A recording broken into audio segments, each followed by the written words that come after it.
Hi ma'am ngasi dia no video mo puro lakchare.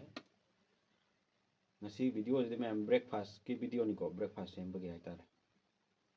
Ado breakfast sem dor jing je sidal uri jing jina ni ko breakfast sem dor je. Yirumani laire, khamen simba, morok, tilo laire, butter laire, bread laire sida. Kata video yang energy ma'am.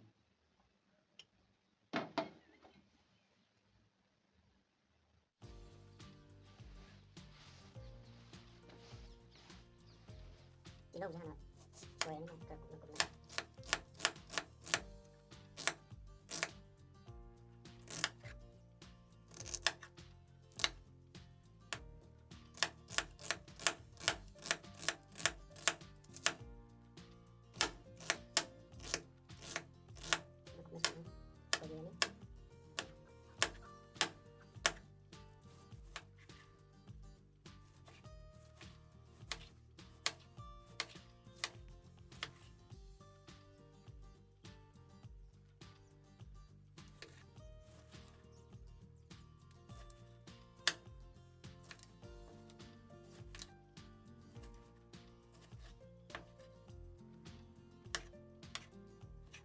Tilo soy bisnya, tilo soy kerana apa ni kelas anda.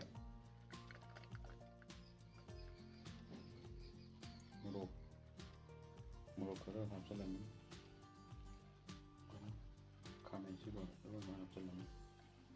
Foodie Heikham.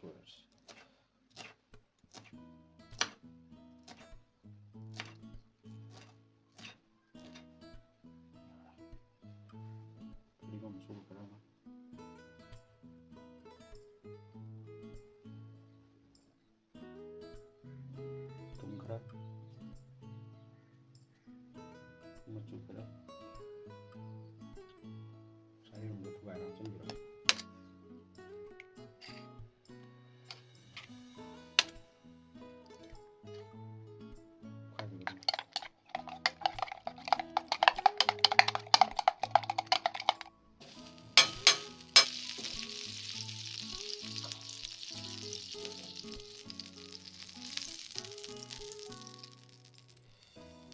Butter apa tu tak awal nak aku lagi nak bersuka.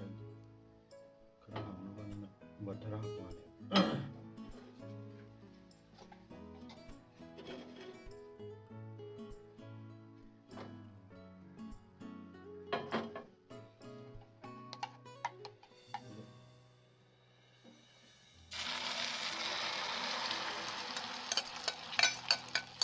Ini macam je, air macam tu. Terus untuk terus ni. Itu tahu.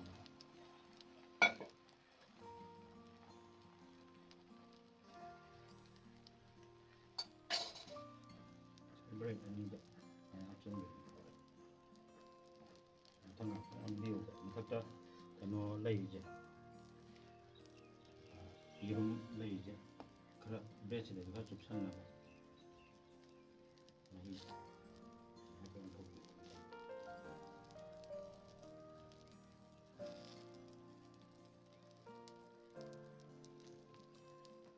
Kita tak pik je man.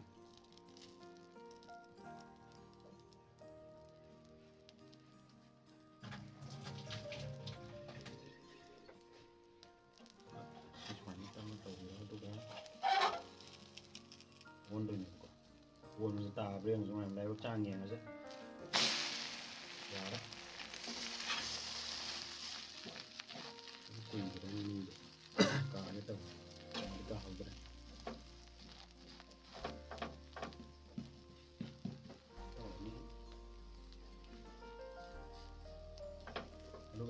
Saya bread siap dulu tak? Saya nak yang tak nak goreng tak? Yang tak kecil.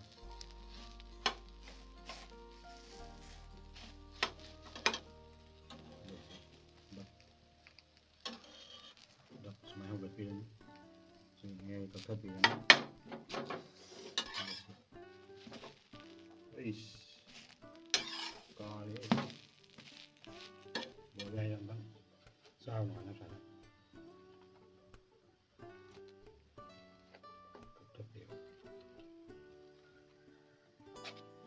Sauce ꯆꯥꯏꯁꯤꯟꯕꯤꯔꯣ ꯁꯨꯃꯥꯏꯅ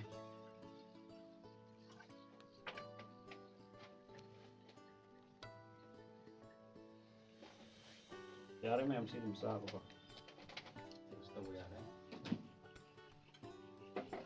ꯁꯤ ꯂꯩꯔꯦ ꯉꯁꯤꯒꯤꯗꯤ ꯚꯤꯗꯤꯑꯣꯁꯦ ꯁ꯭ꯋꯥꯏꯁꯤꯗ ꯂꯣꯏꯁꯤꯟꯖꯔꯒꯦ ꯃꯊꯪ ꯚꯤꯗꯤꯑꯣꯗ ꯑꯃꯨꯛ ꯊꯦꯡꯅꯔꯁꯤ ꯃꯌꯥꯝ ꯁꯕꯁꯀ꯭ꯔꯥꯏꯕ ꯇꯧꯗ꯭ꯔꯤꯕ ꯌꯥꯎꯕꯤꯔꯒꯗꯤ ꯃꯌꯥꯝ ꯁꯕꯁꯀ꯭ꯔꯥꯏꯕ ꯈꯔ ꯇꯧꯁꯟꯕꯤꯔꯣ ꯍꯟꯗꯛꯁꯦ ꯁꯕꯁꯀ꯭ꯔꯥꯏꯕꯔ ꯁꯨꯡꯀꯥ ꯀꯥꯗ꯭ꯔꯦ ꯑꯩꯁꯨ ꯕꯤꯠ ꯁꯨꯝ ꯌꯥꯎꯁꯜꯂꯛꯇ꯭ꯔꯦ ꯑꯗꯣ ꯃꯌꯥꯝ ꯚꯤꯗꯤꯑꯣꯁꯨ ꯈꯔ ꯈꯔ ꯇꯣꯏꯅ ꯊꯥꯒꯠꯆꯔꯛꯀꯦ ꯂꯥꯏꯛ ꯁꯤꯌꯔ ꯁꯕꯁꯀ꯭ꯔꯥꯏꯕ ꯈꯔ ꯇꯧꯕꯤꯌꯨ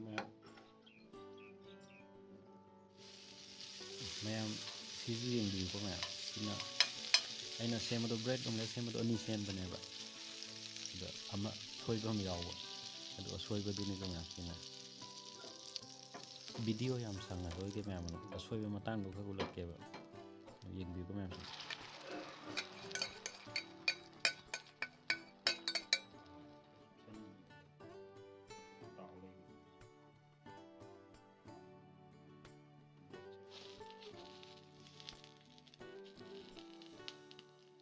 ready 1